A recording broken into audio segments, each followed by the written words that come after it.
Hare Krishna. Hope you're doing well. Let's get started with this short, at least in terms of the question length, this short question where we are given a conditional distribution and a marginal distribution, two components of a joint distribution per se. And we have to find this probability based on one single random variable. And we'll see eventually that these things are being used. Okay, let's start with the intuition. And this is why I really like this question. We have to compute the probability around x, and the setup that we are given is marginal of y and conditional of x and y. So we know that if we have a joint distribution, then the way to get the desired marginal is to integrate out the other random variable. In this case, we want to integrate out y. And this joint distribution itself can be written as the product of conditional and the single marginal. So this is how we express the probability. So this question is about integration, but not just the calculus integration, but the integration of these concepts as well. That we have something that some random variable whose distribution is not very straightforward, but with the integration of the concepts over here, we can just compute the probability directly.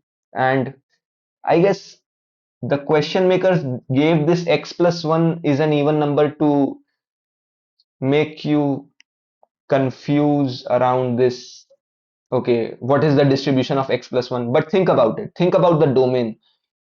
If the domain over here is only taking whole numbers, then x plus 1 is an even number if and only if x is an odd number, right? So this is the same as this thing.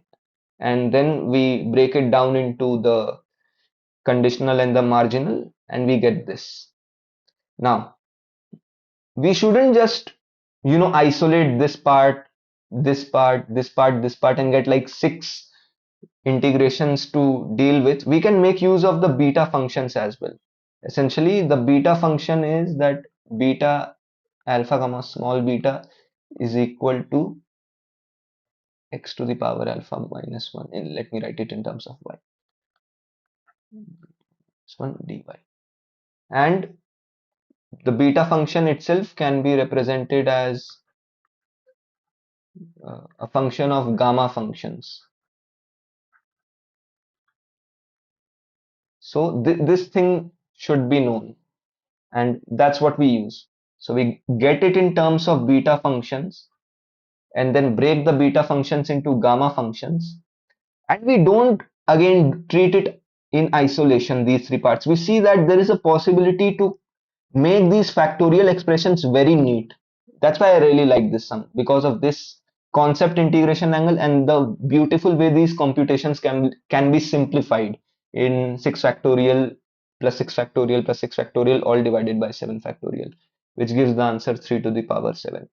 So the pitfall over here would have been to unnecessarily lengthen the computation, uh, and not using beta function, but using beta function and managing these factorials nicely helps us. That was it. Take care. Hare Krishna.